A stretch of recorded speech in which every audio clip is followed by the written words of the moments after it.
Boa noite, amigos. Estamos abrindo o nosso Cadeira Cativa nesta noite bem refrescante, digamos assim, né?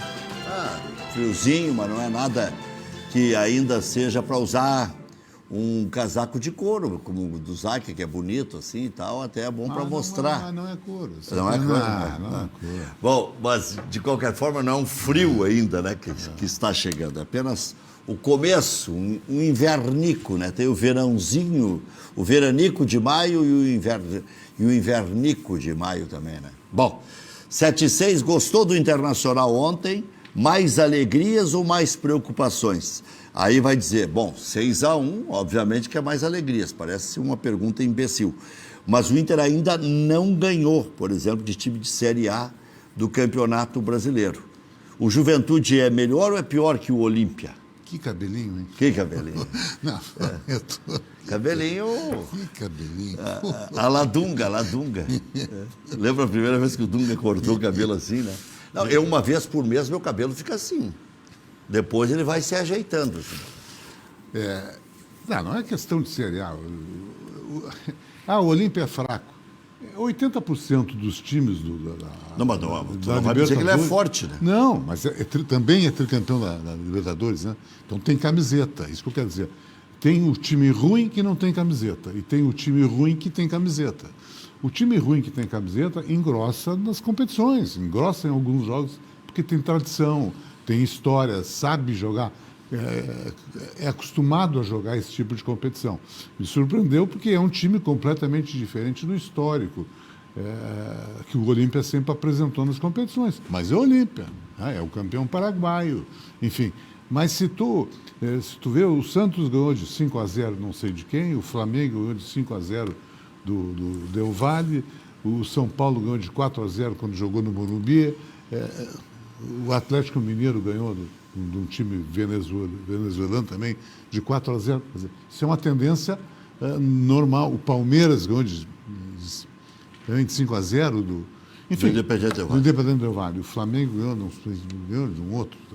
Todos os times brasileiros, na sua maioria, têm goleado os jogos. 14 vitórias, 3 empates e 3 derrotas. Dos brasileiros. Mas no Brasil ganharam todas. E ganharam de goleada. Isso que eu quero dizer. O Santos meteu 5 no The Strongest. É isso aí. Então, e o Santos pedindo... O Santos, vamos lá, né? Então, isso está mostrando, primeiro, que essa forma da Libertadores inchou a Libertadores e transformou a Libertadores, que joga muito time ruim, uma competição importante. Bom, a primeira fase, é verdade. Então, na primeira fase, acontecem esses grandes resultados.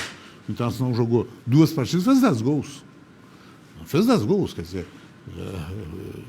é o time fraco. Todos estão jogando com times fracos, excetuando algumas partidas pontuais, tu pega um adversário melhor. Mas lá, quando veio a tabela, que ninguém conheceu o Olímpia, quando se disse Internacional e Olímpia, não, esse é jogo de Libertadores. É jogo de times que têm tradição. Zac, você acha que... no campo fez a sua parte. Quer dizer. Sim.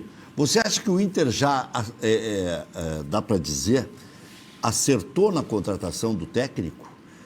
Porque o que se dizia antes, devia ter mantido o Abel, já tinha a base pronta, nós somos amigos do Abel, mas ignorando essa nossa amizade assim. O Inter já, dá para dizer, pelo que fez até aqui, acertou na contratação do técnico? Dá para apostar em ter paciência, por exemplo? É isso que eu quero dizer. Tendo paciência, a coisa vai acontecer ou não há paciência que aguente? Eu acho que não dá para dizer nem que acertou, nem que errou. Quando se perdeu para o Juventude, jogou muito mal contra o Juventude, se diz, está na hora, quem sabe, troca, mexe, já começaram a questionar o treinador. Ontem, vou excetuar o time fraco do Olímpia. Isso não é problema do Internacional. O Internacional, como conjunto, foi bem. O Internacional, como conjunto, evoluiu. Claro que o Tyson deu uma outra qualidade ao time. Ele, além da velocidade, a bola começa a rolar mais rápido, que esse foi, no meu entendimento, a grande dificuldade nos 3 maus resultados que o Ramírez teve. Mas, se tu for olhar, o gol do Cuesta de Peixinho também é um gol de VT, hein? É esse gol que tu pega e coloca na VT da Conmebol depois. Gol do Cuesta, gol do Galhardo, gol de bicicleta do Caio Vidal. Eu acho assim, ó, que nem tanto o céu, nem tanto o inferno. Quando a gente pontua o projeto, eu acho que a gente tem que ver de uma forma. Quando a gente pontua os jogos, a gente tem que ver de outro. Eu acho que o projeto está muito bem encaminhado. Às vezes, os jogos deixam a desejar, é óbvio, mas aí talvez por fatores externos, como, por exemplo, a altitude de La Paz, como, por exemplo, o potreiro que o Inter jogou agora no último jogo em Bento Gonçalves contra o Juventude. Tá? Eu entendo, e muitos amigos me disseram no privado assim, mas o gramado é para os dois. Não, com certeza o gramado é para os dois, só que tu nivela o jogo por baixo, é como tu pegar e botar é como tu jogar vôlei e baixar a rede porque o teu time é pequeno, mas o outro time é grandalhão. Não faz diferença, né? Tu vai nivelar o jogo por baixo, porque o pequeno vai chegar no bloqueio, por exemplo. Então, assim, eu acho que a gente tem duas avaliações. A avaliação do projeto Miguel Ángel Ramírez e Inter e os jogos. Às vezes ele não é feliz. Às vezes as escolhas do Miguel não são felizes. Ontem, por exemplo, eu não achei que o Marcos Guilherme fez um mau segundo tempo. O primeiro tempo foi ruim. O segundo tempo ele subiu um pouquinho no nível dele mesmo, né?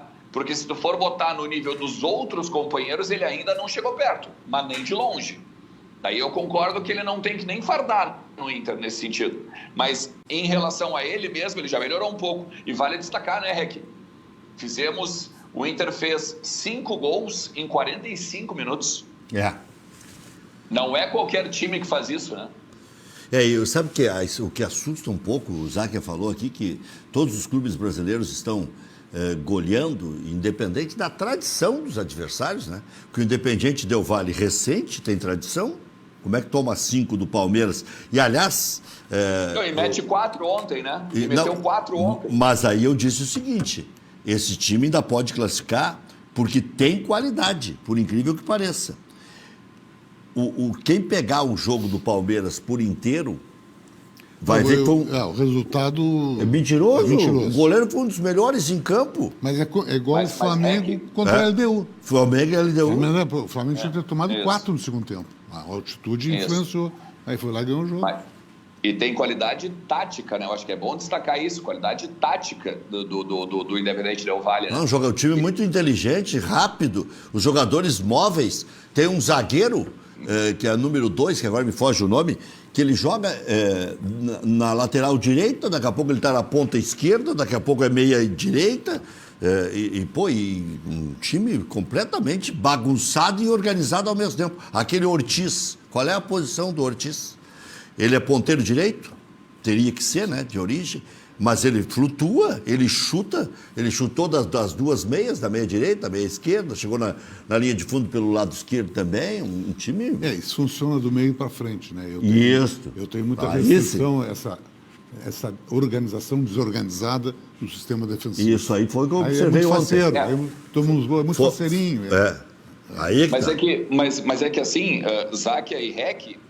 na verdade, essa desorganização que vocês mencionam, na verdade, é o básico do jogo de posição, né? Tu tem quase um jogo de futebol de salão dentro do campo, basicamente. Se tu for avaliar grosso modo... boa comparação, a boa comparação. Grosso modo. Mas, ao mesmo tempo, ontem, o Manchester City ganhou e se classificou para a final da Champions League sem atacante, sem o centroavante. Isso aqui na aldeia seria um absurdo. Bom, mas aí tem uma outra frase antiga do Guardiola, que ele diz o seguinte: eu já joguei com 3-7-0 e fui campeão do mundo. E ninguém nem notou. Ele já jogou sem zagueiro, né, o Rec? Ele já jogou sem zagueiro. Então, assim, eu acho que a gente tem que... Mas nós estamos preparados, ou tem que contratar o Dr. Luquezzi, como eu tive que... Eu estou na Santa Casa agora, o Dr. Luquezzi virou meu anjo da guarda, então é minha referência agora.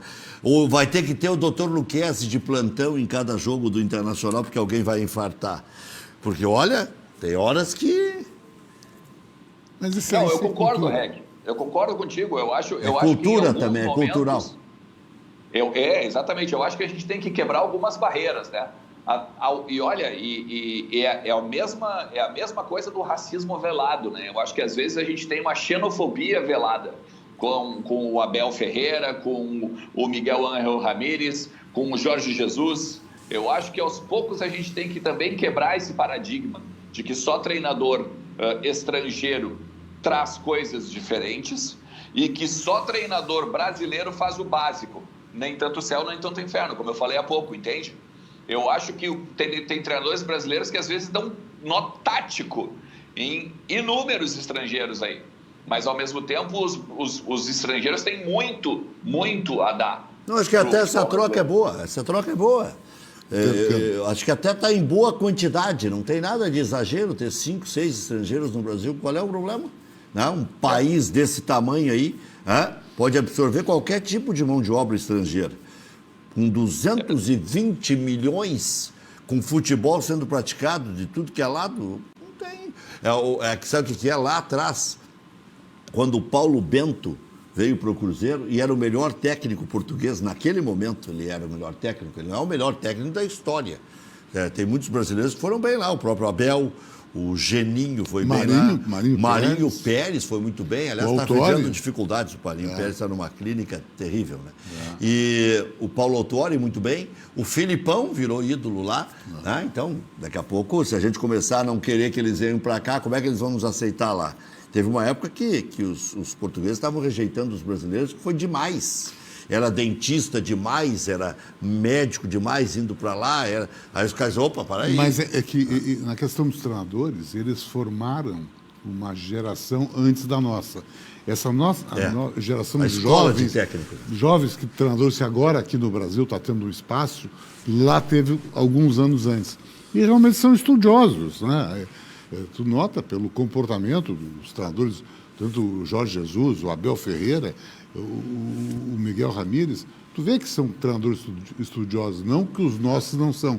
Aqueles nossos antigos, da outra geração, que era a geração do Felipe, a geração do próprio Abel, esses eram vistos mais como práticos, né?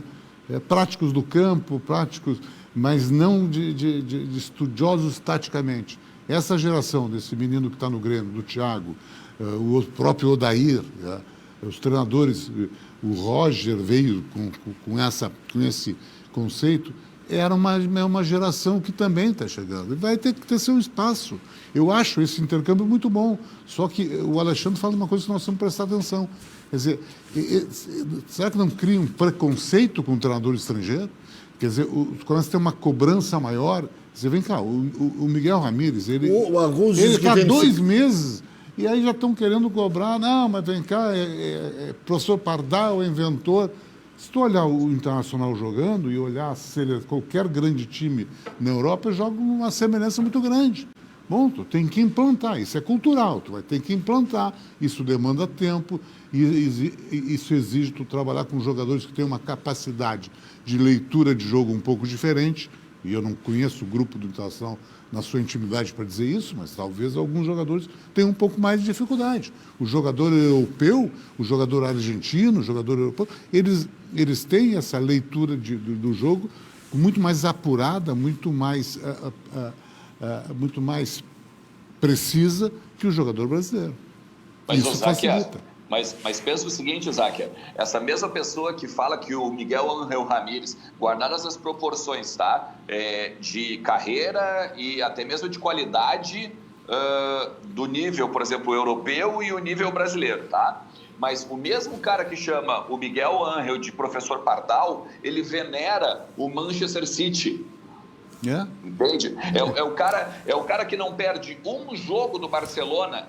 É o cara que tem livros do Rijkaard, é o cara que tem DVDs do Barcelona do Rijkaard, sabe? Então, por isso que eu digo que às vezes é aquela coisa, não, eu não sou racista, mas... não, eu não sou xenófobo, mas... Sabe? Então, a partir do momento que tu diz assim, ó, é que esse espanhol aí eu não entendo. Ó, esse espanhol já é uma xenofobia velada. Isso é uma xenofobia velada, porque eu não digo assim, ó, eu não digo pro REC, Eu não digo pro REC, esse italianinho aí. O REC não diz assim, esse alemão pra mim, porque eu sou brasileiro. Tá entendendo? Não, tá mas agora, se você pegar a opinião de técnicos brasileiros, o Gilmar Dalpozo está na linha, técnico também, e bastante conhecido, dispensa apresentação, né? Está começando a carreira, é verdade, tem ainda 51 anos, se eu não estou enganado, tem 51, né, Gilmar? É um jovem ainda técnico, mas o que se pegar a maior parte dos técnicos veteranos, o que eles dizem? Se fôssemos nós que fizéssemos tal coisa... Então, eles dizem que nós temos mais paciência com técnicos estrangeiros. Então, há os dois argumentos. Por isso que eu acho que tem que parar com isso. Tem que conviver e acabou. Não interessa a origem. O cara tem que ser bom. Tem que ser bom. Tu sabe como eu enxergo isso, Rec? Eu acho que é assim... O Gilmar já está na conversa aí, viu, Alexandre? Não, perfeito. E até o Gilmar pode falar melhor que eu nesse sentido. Eu enxergo que assim, não é que se fosse... não digo dinossauros, mas se fossem os mais experimentados, não teriam esse tipo de paciência da torcida? Talvez justamente porque os mais experimentados experimentam pouco. Tu pega, por exemplo, esses novos... Olha só, eu falo direto... Arriscam menos. Arriscam menos, exatamente. Arriscam menos. E tu pega, por exemplo, eu falo com o Ney, ex-lateral direito do Inter, tá? Sim. Ele tá fazendo aula agora na CBF para poder tirar a licença A de treinador, ok? O Bolívar o mesmo, o Yarley o mesmo. Esses caras, tu acha que precisa ensinar futebol para eles? Não precisa. Os caras têm anos de prática, anos de rodagem, mas eles não têm a manha, talvez, como treinador. Tu pega o Fernandão, por exemplo, o Fernandão se criticava muito por isso. Olha, eu acho que eu pulei etapas, eu acho que eu não deveria ter feito isso, acho que eu não... Sabe? Nesse sentido, hoje, o estudo do futebol é importante justamente para ser o diferencial, para ser o diferente. Se tu pegar o resto de todo mundo, tu vai pegar a base da história, claro, beleza. O Abel foi campeão do mundo, o Luiz Felipe foi campeão do mundo, ninguém está desprezando o que eles já foram, ou o que eles têm no currículo, mas é inegável que o futebol mudou. É inegável que o contexto de jogo do futebol mudou. Eu não sei se o Gilmar pode complementar ou pode até, de repente, me quebrar nessa, né? Mas eu acho que o Gilmar pode falar com muito mais propriedade nesse sentido. Gilmar.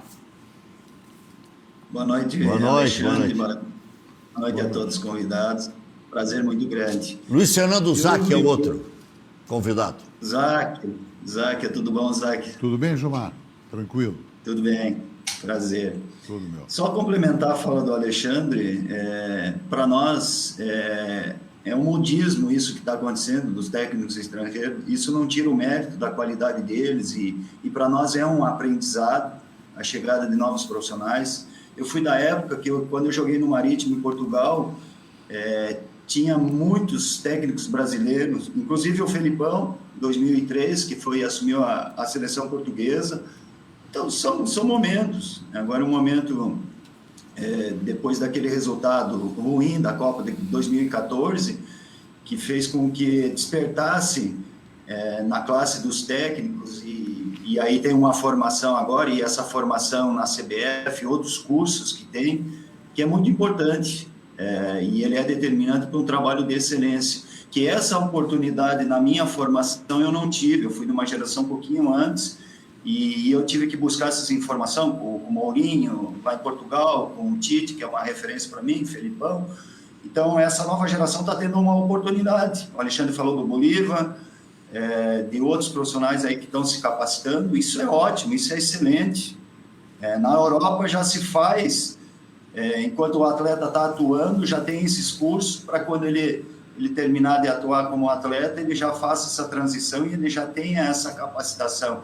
Eu vejo que para o nosso crescimento, essa competitividade é importantíssima. Mas nós estamos falando de técnicos estrangeiros, e eu vi vocês debatendo isso, aqueles que estão dando certo, porque deram o tempo para eles e porque também pegaram equipes boas, caso do Jorge Jesus, que tem um excelente, o Flamengo tem uma excelente equipe, mas tem outros e vários técnicos que não deram certo no Brasil. Aqui no Avaí veio um técnico português que não deu certo, no Santos também. Então, é normal, é aquilo que acontece com os técnicos estrangeiros vindo trabalhar aqui no Brasil, e é normal também que tenha essas oscilações com técnicos brasileiros. Mas nós estamos falando de uma vertente aí do Rio Grande do Sul, que eu acho que dos últimos 6 técnicos da seleção brasileira, todos eles são gaúchos. Então, a nossa escola é muito forte e a gente tem que se orgulhar muito disso. Por conta desse conhecimento, inclusive, dos diretores de futebol, das diretorias e inclusive da imprensa e da própria torcida que é a conhecedora do futebol. Bom, o Grêmio está ganhando de 2-0 já do Aragua, da Venezuela. 2 gols do Luiz Fernando, que foi escalado na última hora no lugar do Léo Pereira, que ficou no banco de reservas. O Grêmio, o jogo começou às 7h15, tem menos de 20 minutos, já está fazendo 2-0 e deve fazer aí 5, 6, né? Nessa ideia de fazer um gol a cada 10 minutos, já daria um 7 ou 8, né? Se fizer essa média. Diga. E o Always Ready também fez 1-0 agora no jogo no Deportivo Táchira, né? Tá ganhando de 1-0 no grupo do Inter. O Inter, o primeiro do grupo, pelo saldo classificado, né? Pelo saldo de gols. E o Always Ready em segundo também, com os dois com 6 pontos, né, nesse momento. Então, e o Grêmio precisa marcar o terceiro, que tem um pênalti a seu favor. Então, 20 minutos, um gol a cada 7, teríamos 7 vezes 7, 49. É um time estatal, né? Periga dar um ferro carrinho de Uruguaiana aí. É um time estatal. É um time estatal. Está tomando 2-0 e periga tomar o terceiro agora. Bom, Darlan é o substituto do Matheus Henrique, está lesionado. Aliás, o Grêmio tem 2 preocupações. O Internacional também tem a do Patrick, que não sabe se joga ainda o Campeonato Gaúcho. O Grêmio tem o Matheus Henrique, que é uma preocupação, está jogando o Darlan. O Jean-Pierre. O Michael está jogando como meia também. Converteu e o Jean-Pierre. Oi? Converteu o pênalti, o Diego Souza. 3-0. Olha aqui, ó. Então, o Jean-Pierre sentiu lesão muscular de grau 1, mas em princípio pelo menos 10 dias fora. Então, já não joga contra o Caxias. E o Diogo Barbosa está jogando como lateral esquerdo, mas aí isso aí vai ser uma disputa permanente. Agora, o Jean-Pierre é esquisito, né? Como tem lesão muscular esse jogador. O jogador jovem. Como tem lesão mas é que tem que se cuidar, né? Tem que se cuidar, né, Zaca? Tem que se cuidar. Tem que investigar, Alexandre, porque qual é a razão que tem tanta... E a lesão muscular sempre. Sabe, lembra o Bebeto, o Bebeto do Flamengo? Sim. Até parar de ter lesão, ele tinha só contestação. É um grande jogador, mas está sempre quebrado. É um grande jogador, mas está sempre no departamento médico. E tem N exemplos aí, né? Depois botou um corpo e tal, e teve mais resistência física, a gente sabe que o Bebeto jogou, né? Não precisa nem falar aqui que está sob domínio público. Agora, em termos de evolução tática, na cultura dos nossos treinadores, Gilmar Dalpozo. Mais um do Grêmio. 4? 4. Meu divino. Hoje me perguntaram o palpitão lá o meu palpitão, aí eu falei, se eu não me engano, eu falei 5-0. Eu ia falar 7. Eu disse, mas 7 é uma violência, né? Vamos falar em 5. Já está 4. Né? E o Grêmio fez também 3 gols em 9 minutos. A grenalização é até na quantidade de gols. Mas um é o Olímpia. Foi Ferreirinha agora. Um é o Olímpia, que é tricampeão da Libertadores, e outro time que eu não... Se fardou usar que você fardou. Não, mas não é que eu me fardei, é uma diferença bárbara. A camiseta pesa. O time pode não ser, mas a camiseta, a tradição, numa competição dessas pesa. É uma coisa tu fazer 6-1 no Olímpia, é outra coisa tu fazer 10-0, não sei nem como é o nome do time. Aragua. Glorioso Aragua da Venezuela. Não debocha que o Inter tem um Always Red aí. Não, mas tá na Libertadores. Sempre pronto. Tá na Libertadores.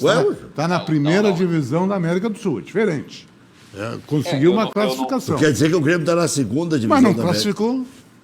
Bom, eu posso dizer, sabe por quê? Na época que o Inter jogou Libertadores, começa que me bater que eu dizia que era a segunda divisão da América. Então, a Libertadores? A Sul-Americana. Se eu dizia na época... Quando o Itação foi campeão. Quando o Inter... Itação para ser campeão. Não. Eu disse antes da competição começar, depois o Itação para ser campeão. Mas ganhou do Grêmio. Mas é que só um pouquinho. Eliminou o Grêmio. Eliminou o Boca. Mais um gol do Grêmio. Eliminou o Estudiantes. Já está 5? 5. Minhas almas. Pá, podia terminar esse jogo no intervalo, isso aí. Esse time não deve sair do campo dele. Mas o REC e o Záquia tá sendo muito, mas muito bem, inclusive de lembrar, né?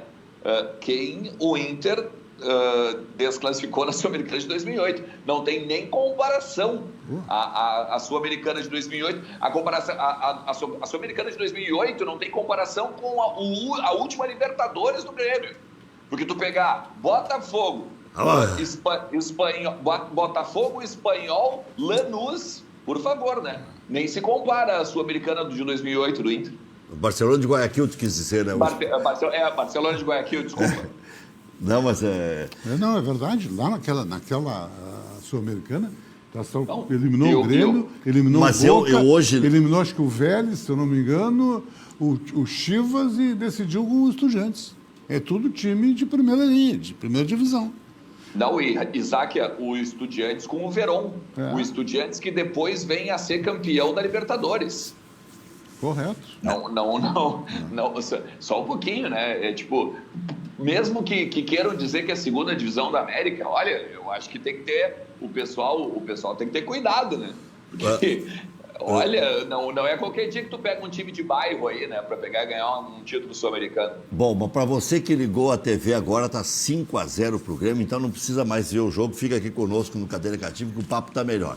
Gilmar Dalpozo, em termos de filosofia de jogo, né? De organização tática, você vê que os técnicos têm uma outra maneira de agir de acordo com o que vocês conviveram no vestiário, você sempre foi um dos líderes por onde passou, especialmente no nosso interior do estado, a ponto de levar aquele time do Caxias a ganhar do Grêmio com naturalidade até, e com personalidade, jogando bola.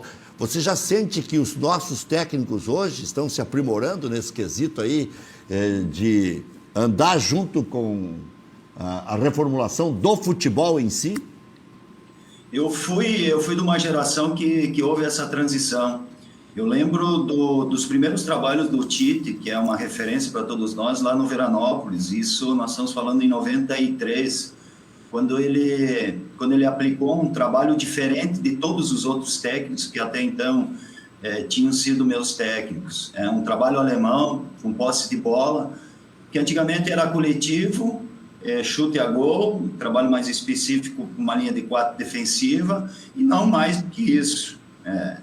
E aí houve essa transformação com essa nova geração, e o Tite, eu lembro que foi um dos fundadores para nós, para essa nossa geração. E depois foi se evoluindo com o passar do tempo, a gente via na metodologia do trabalho de outros técnicos. Eu lembro do Guilherme Maculha também, que aplicou alguns trabalhos que foram diferentes, e então eu participei de uma geração que foi uma transição de conhecimentos, de aplicar novos métodos, e foi evoluindo. E eu vejo que os técnicos hoje brasileiros, eles estão evoluindo, estão aprendendo, por isso que existem esses cursos, e não passa daqueles 4, 5 sistemas, modelo de jogo aplicado, e é quem tem mais essa capacidade de convencer os atletas na metodologia, no dia a dia de trabalho, que vai fazer um trabalho de excelência. Eu tive a oportunidade de assistir Barcelona e Real Madrid, o último clássico, e eu vi o Zidane fazendo aplicando um modelo de jogo bem normal, que se fosse aqui no Brasil seria questionado, jogando um futebol extremamente reativo, só na transição, fazendo um bloco baixo na marcação, e venceu o Barcelona de 2-1. Então, não vejo grandes novidades em outros países, a gente acompanha basicamente aquilo que tem em outros países aí no mundo afora. Os técnicos brasileiros, eles também estão bem atualizados em relação a isso. Gilmar, eu preciso liberar o Alexandre Ernst, que tem outros compromissos, né? O jornalista está sempre trabalhando, né? Não tem essa aí. Qual é a situação aí? Você vê um bom Grêmio futuro. Fez o sexto. Oi? O Grêmio fez o sexto. Sexto, minhas almas. O goleiro é cego, então. Eu fui goleiro depois de 3, 4. Não é possível. 6, são 7 horas e 40 minutos, 30 minutos de jogo. O sexto foi contra, o Ferreirinha tinha feito os 2 anteriores, o Diego Souza tinha feito de pênalti e os 2 primeiros foram do Luiz Fernando. Então, 2 do Luiz Fernando, 2 do Ferreirinha, 1 do Diego Souza e 1 gol contra. Ernest, então você vê um futuro para o Internacional, se houver paciência, bem recomendável. Eu acho que sim, eu vejo, se tiver paciência da torcida, se tiver paciência da imprensa, se tiver paciência dos dirigentes, principalmente, eu acho que o próprio Alessandro se elegeu como presidente do Inter, né? O CG, o Conselho de Gestão do Alessandro, se elegeu com esse discurso, né? Existe um projeto a longo prazo para o Internacional, né? Não só o Miguel Ángel Ramírez, mas o próprio Gustavo Grossi, que foi contratado, né, o argentino do River Plate, né, o diretor executivo da base. Então, eu acho que há de se ter paciência e eu volto a dizer, a análise de projeto é uma coisa, a análise de jogo é outra, né? Eu acho que tem que se analisar pontualmente algumas falhas defensivas, principalmente, que o Inter ainda peca, mas o projeto eu acho que ele está muito bem e ele é muito promissor. Valeu, obrigado, Alexandre Ernst. Grande abraço. Valeu, abração aí. Obrigado. Tchau para você. Alexandre Ernst está sempre disponível com a gente aí. E eu não consigo a mesma coisa com ele, porque os horários às vezes batem, às vezes eu estou no ar aqui, tem muita força na internet, né? Hoje a internet, ela bomba, quem mexe bem com a internet faz barulho, né? E às vezes até os influenciadores são criticados também, né? A última eleição do Internacional, houve muitas críticas em relação à participação dos influenciadores, né? Agora, o Internacional, depois da goleada contra o Olímpia, teve um questionamento aí em relação ao Marcos Guilherme. Foi uma das primeiras perguntas feitas para o Miguel Ángel Ramírez, até depois até o Bruno Soares, que participou da entrevista, estava me explicando. As perguntas são encaminhadas e nunca se sabe qual vai ser a primeira. E essa foi a primeira que caiu, porque nessa história da Sul-Americana eles leem a pergunta. Então acabou sendo a primeira já um tijolo no peito do técnico. Achei estranho, mas a primeira pergunta... Bom, isso é uma área que o Gilmar conhece mais do que a gente. O Gilmar pode se manifestar com muito mais conhecimento. Eu penso que o Marcos Guilherme, nós temos que olhar no contexto, né? Se olhar na individualidade do Marcos Guilherme, não foi bem, né? Não foi bem. Mas eu tenho que olhar no contexto. O Marcos Guilherme ajuda ao Rodinei ser um bom lateral. Isso é importante. Ele dá condição para que o Rodinei, a passagem, possa ter a passagem, o Rodinei tem a força e tem tido um cruzamento com muita qualidade, muito mais uma bola parada, mas o Rodinei tem crescido nesse sistema do Miguel. A individualidade do Marcos Guilherme, tecnicamente, está deixando a desejar. Enfim, o acabamento dele não é com qualidade. O próprio passe que ele dá para o gol do Yuri Alberto, se o zagueiro não sente a perna, o zagueiro chega antes. E era uma bola de 3 metros, um passe, em tese, fácil de ser dado. Mas na questão tática, e aí nós temos que olhar com os olhos do treinador, na questão tática, ele tem sido muito importante. Ele tem ajudado para que esse sistema do Ramírez possa avançar, que ele possa ser consolidado. Aquilo que nós falamos no início do programa. Tu não muda um sistema do 8 para o 80, que é o Internacional, sai do sistema do Abel, e que era completamente diferente, dar a bola para o adversário jogar, dar o campo para ter o contra-ataque, era completamente diferente. Tu não muda em 2 meses. É complicado, é a cultura do jogador, o desconhecimento, porque o jogador veio de um outro clube, no outro clube o treinador fazia um sistema como esse. Não, está sendo implantado no Brasil agora, e os clubes a partir de agora, a maioria dos clubes estão começando a jogar dessa maneira. Então, isso demanda tempo, isso demanda trabalho, isso demanda treinamento. E nenhum treinador de grande clube hoje, de qualquer clube, tem tempo para fazer treinamento. Ainda mais quando há simultaneidade de competições. Joga Libertadores e o Gaúcho. E já vai começar o Campeonato Brasileiro ali na frente. Quer dizer, é complicado. Tu vai ajustando o sistema durante os jogos. Aí a questão tática para o treinador é importante. Teve más experiências contra o Grêmio, contra o Juventude. Bom, tu está ajustando. Nos jogos decisivos de Libertadores, que é a prioridade do Inter, talvez no ano, ele tem ido bem. Foi mal no primeiro jogo, a questão de altitude, tudo é verdadeiro. Mas nos jogos aqui em Porto Alegre, tanto quanto o Tátira quanto o Olímpia, o desempenho, não só o resultado, não vamos olhar só o resultado. Os resultados foram muito bons, mas o desempenho do time foi muito bem. Muito bem. O Grêmio já está ganhando de 6-0, né? Eu já não perdi as contas, né? 2 do Ferreirinha, 2 do Luiz Fernando, 1 do Diego e 1 contra. Do Diego Souza e 1 contra. Então são 6-0 no primeiro tempo. Obviamente que no segundo tempo vai fazer as mudanças que tem que fazer aí o Thiago Nunes, e a tendência é que não force tanto, senão nessa média aí chegará a 10, 11, 12 e poderá bater até o recorde em termos de resultado na Sul-Americana. Mas, Gilmar, essa história de escalação, de bruxaria, de não sei o quê, sempre houve, né? Aquela história mas como é que o Marcos Guilherme acaba jogando com todos os técnicos e ninguém enxerga a importância do Marcos Guilherme? Não sei se você tem acompanhado os jogos do Internacional também, e ele ontem virou um dos temas principais, mesmo o Inter ganhando de 6, porque ele é muito rejeitado pela torcida, pela imprensa. Essa história aí, como é que você analisa, Gilmar?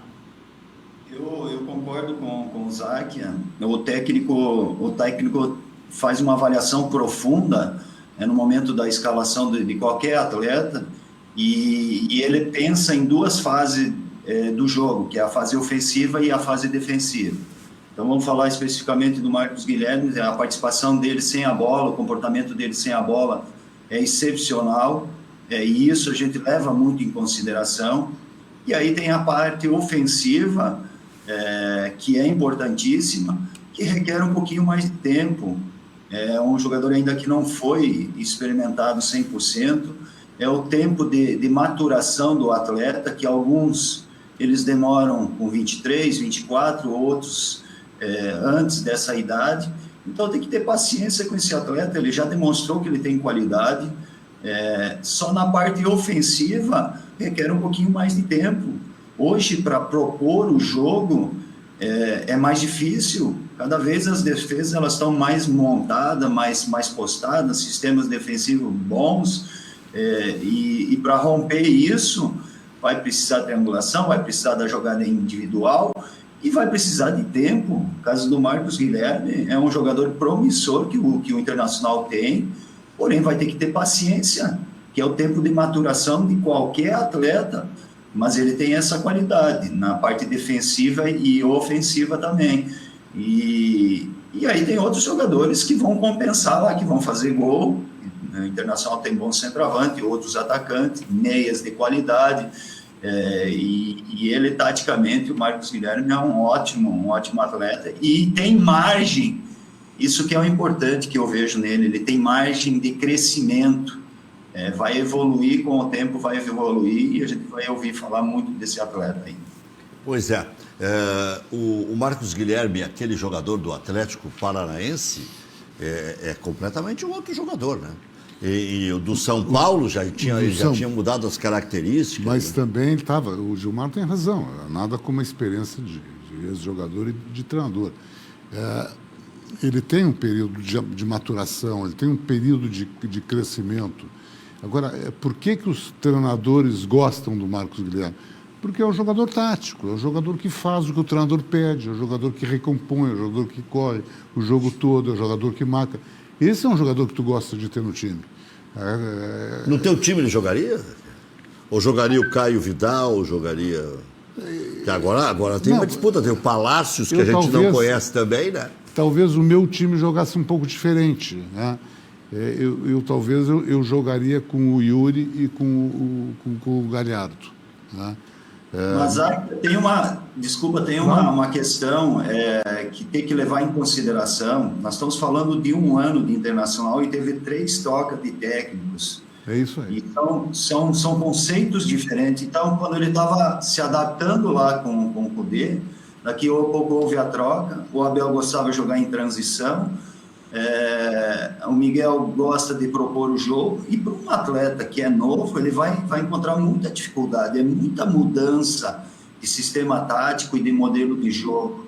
O Patrick não vai ter essa dificuldade, o Galhardo não vai ter essa dificuldade, outros jogadores experientes, eles vão ter um período mais curto de adaptação, mas os meninos mais jovens, eles vão ter essa dificuldade, é normal do processo. E aí, Dalpozo, eu tenho que liberar agora o Gilmar, que tem um outro compromisso aí, né? Mas diga, Zaqueu. Não, o Gilmar tem razão. São 3 sistemas em um ano, e um diferente do outro. Quer dizer, a cabeça do... Agora, os três treinadores bancaram ele. Então, tem alguma coisa aí que a gente tem que respeitar.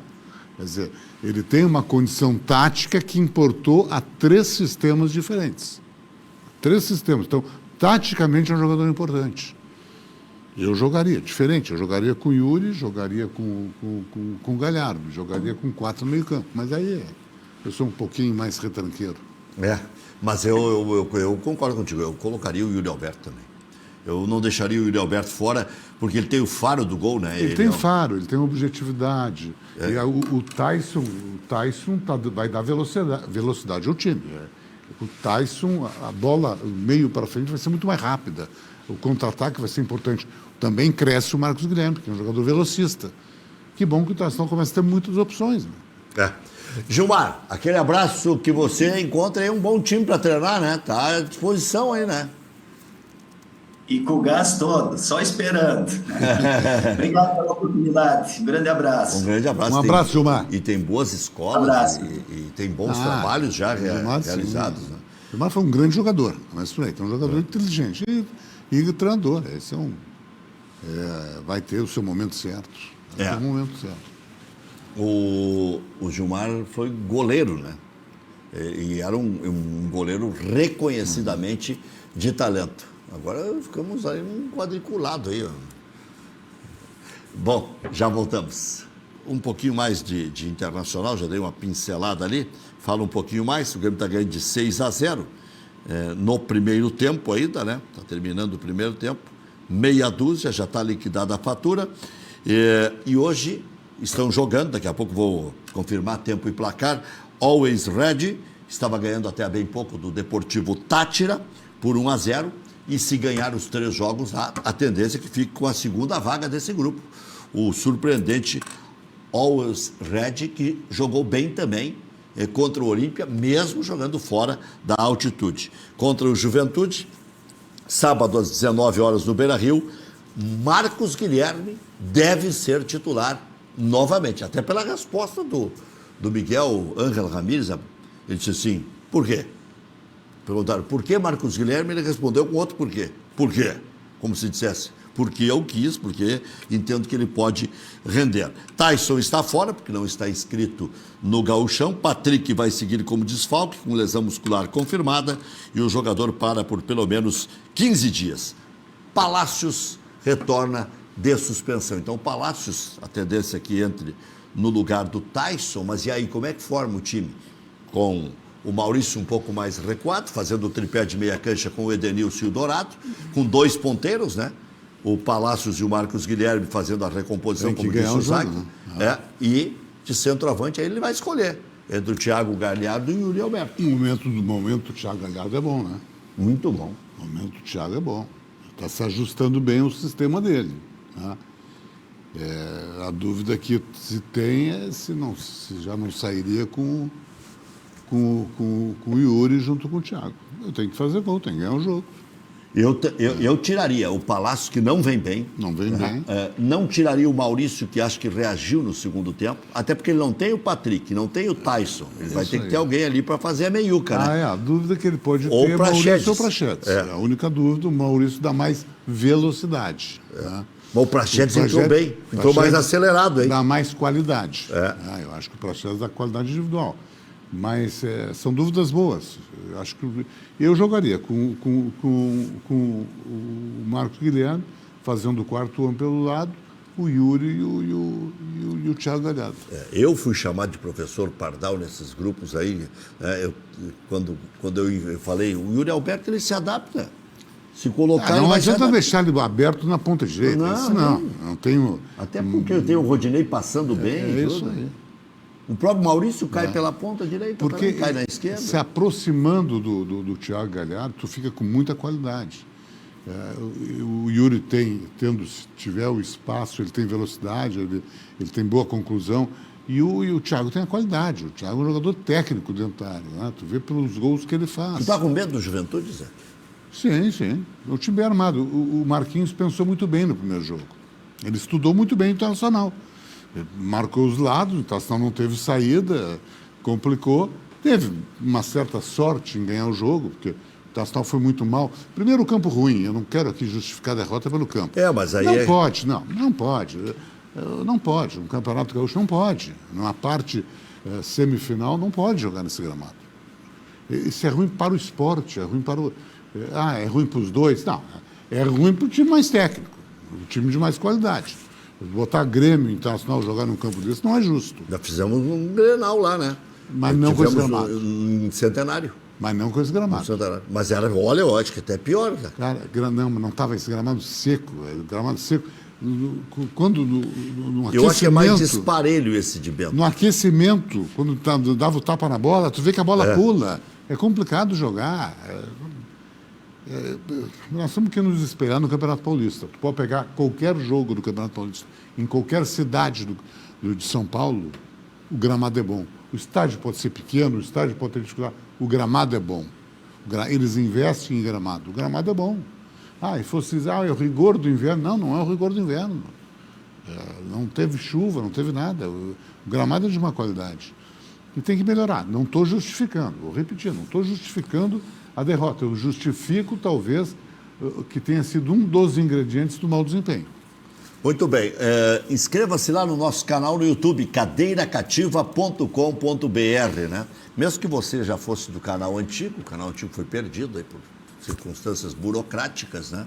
Então, você pode se inscrever de novo, fazer toda aquela adesão e vai ter aí todos os programas sempre aí na hora que você quiser acessar. No Facebook, está aí, facebook.com/Luiz com Z, Carlos Reche, se escreve. E nos dois, a transmissão ao vivo do nosso canal. Zac, em termos de contratação, se você tivesse que fazer uma contratação pontual, até posso, não que você precise de ajuda, e nem quero te induzir, mas lateral esquerda, você vê como uma lacuna a ser preenchida ou tem um titular e precisa de um reserva? O Léo Borges a gente não conhece, né? Eu não priorizaria a lateral esquerda. Eu acho que o Moisés é um jogador que está crescendo. E crescendo bem com o sistema. Ele está fazendo a compreensão muito boa do esquema do Ramires implantando. Ele está crescendo, é um jogador que está chegando com qualidade na frente. É um jogador que tem a tranquilidade para sair jogando um pouco melhor do que o lado direito, quando a bola Cuesta e ele conseguem sair jogando com o Dourado fazendo o terceiro homem para criar a triangulação. Eu priorizaria um zagueiro central. Né? Eu acho que o Internacional tem zagueiros promissores, tanto os dois, o Zé Gabriel e o Lucas Ribeiro, mas enfrentar uma Libertadores, olha, eu quero chegar. Eu acho que tu precisa da figura do xerife, né? Eu acho que tu precisa daquele que a gente diz, o paizão, né? O zagueiro. Você contrataria o Felipe Melo? Ontem. Contrataria ontem. Porque eu acho que é um volante muito Eu acho que o Palmeiras libera. Vai ser banco do Danilo. O Danilo hoje, para mim, é um volante que tem que se prestar atenção. O jogador ligeirinho vai estar na seleção brasileira. E vai ser banco do Felipe. Só se houver ali, enfim. Até porque o Abel Ferreira... Não, agora eu não entendi. Quem que vai ser banco aí, o Danilo ou o Felipe? Vai ser o Felipe. Por isso que eu acho que o Palmeiras liberaria. Ah, sim, tá. Porque eu tenho o Danilo e o Abel Ferreira é um treinador que bota guri. Ele joga guri, ele investe, ele acredita no guri. Ele vai para a decisão, ele põe guri. Ele não fica pensando só na experiência. Só que eu acho o Internacional, diferentemente dos outros, o Internacional não tem a figura desse xerife. Primeiro, assim, eu não estou falando da figura do Felipe Melo, se é boa, se é ruim, não, eu estou falando do jogador Felipe Melo. Ele, como volante, está pronto, bota a camiseta, sai jogando e joga, faz essa função que o Dourado está aprendendo a fazer, ele já faz pronto, e se precisar, joga de zagueiro também. E um jogador de bola aérea muito bom, e nas duas áreas, e principalmente, o Internacional precisa desse jogador que chega mais, o Internacional precisa do líder dentro do campo.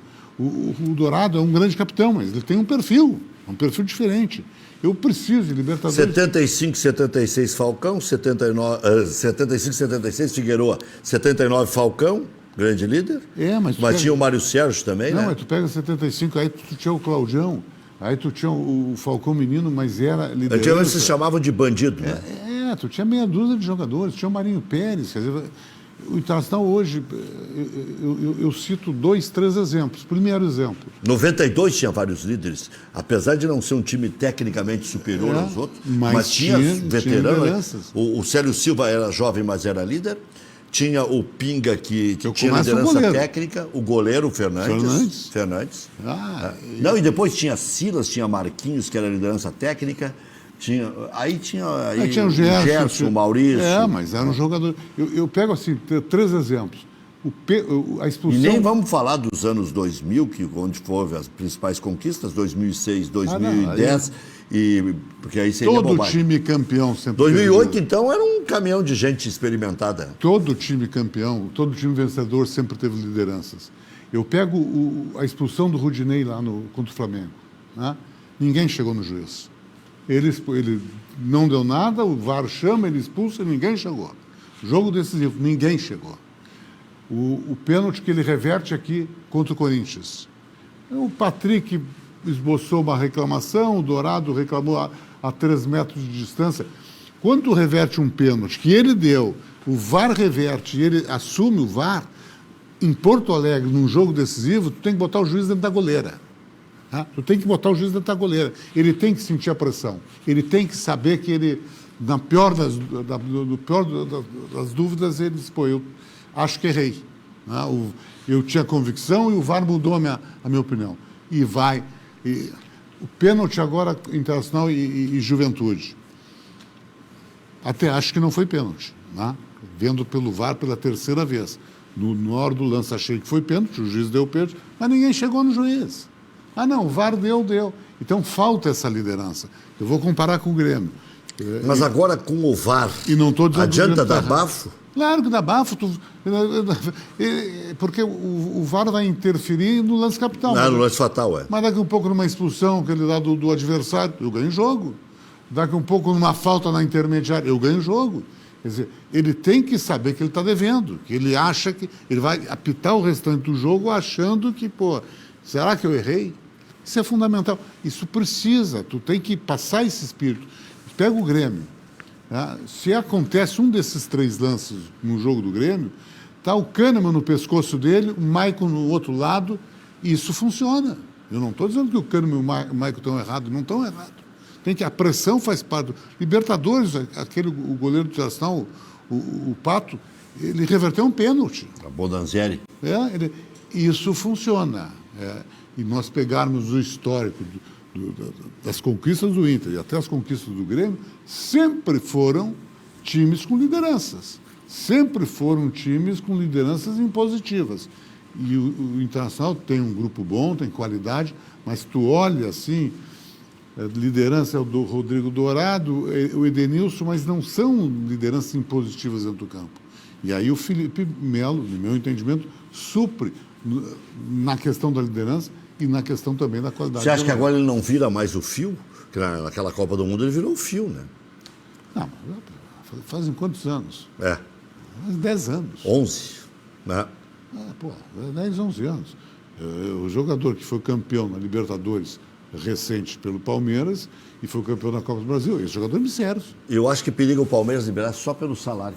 pela carreira Eu acho que longa? sim, Não? eu acho que pela relação que Não ele tem com o tem, Palmeiras. mas vai cobrar passe. Pela relação. É igual o Guerreiro. O Internacional, se tivesse a fim de liberar, é que o Inter, a negociação do Guerreiro é um pouco diferente. O Inter pagou muito dinheiro de luvas para ele. Mas eu acho que a liberação do Guerreiro também tem um fator importante que tem que ser considerado. O recado. O recado. Se o Internacional está liberando, eu estou dizendo para todos que eu estou desistindo da possibilidade de disputar. Não é que o Guerreiro vai ganhar ou vai perder, não é isso. Mas tu abrir mão do Guerreiro, eu estou dizendo, eu passei a ser banco, meu negócio é só financeiro, a conquista é secundário. Então tinha esse recado, né? E tinha um recado para o grupo. E para o próprio empresário, né? O Vinícius, que é gente muito boa, conheço bem, conheci muito, fui muito amigo do seu pai, do Edson, mas o empresário faz o jogo do empresário. O empresário quis recuperar o dinheiro, né, Zac? E até é justo ele querer, né? A função dele é essa. Ele botou o bode na sala. Só que ele exagerou na dose, né? A palavra desrespeito me parece que não casa bem com... Talvez ali a combinação de ambos não for redonda, né? Eu acho que primeiro tinha que ter uma conversa, que a gente não sabe se teve a conversa anterior ou não teve conversa, se tinha dívida ou não tinha dívida, não se sabe. O Inter alega que não, né? Bom, e para alegar que não, vamos tem que estar em dia, né? Não vamos duvidar disso. Daqui a pouco... O Internacional alega que não está atrás nos salários, é isso? Tu quer dizer que daqui a pouco as outras... Pode estar, mas também não é assim que se cobra. Mesmo que está atrasado, senta e vamos acertar isso, né? Mas acho que o recado era assim, o recado interno para o grupo foi importante. Mão firme, ninguém abandona o barco, quem manda somos nós. E também o recado para o torcedor, né? O Internacional quer ser campeão. Queiramos ou não, na hora do pega para capar, na hora do vamos ver, o Guerreiro é decisivo. E outra, então aí que está. Eu ia falar antes e que bom que não deu, a deixa ficou melhor. O Abelão disse para mim uma frase.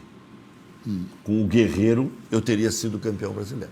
Não tenho a menor dúvida. Não tenho a menor dúvida. Falamos mais sobre isso. Já voltamos.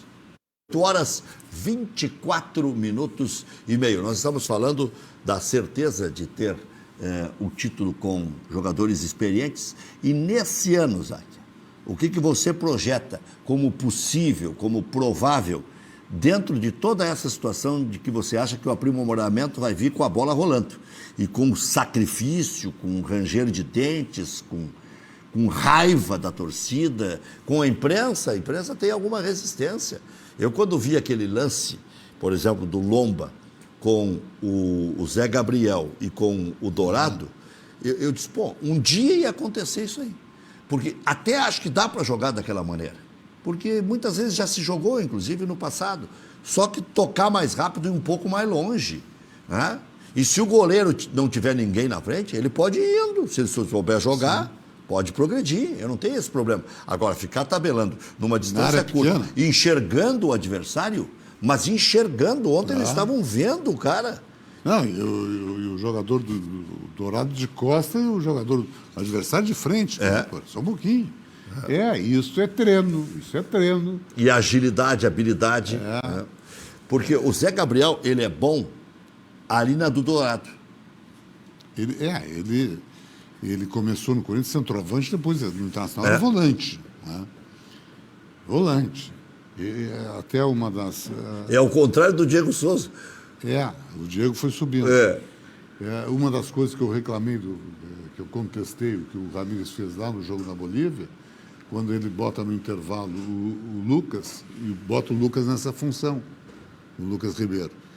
Ao que ele deveria ter colocado ao contrário, quer dizer, botar nessa função do terceiro zagueiro, primeiro volante, o Zé Gabriel, e botar o Lucas na direita de zagueiro. Aí ele inverteu. Valeu, Záquia. Sempre é um privilégio poder contar com a sua sabedoria. Privilégio é meu, né? Eu te desarmei, né? Tu ia dizer alguma coisinha. Eu ia dar uma letrinha. Escapou.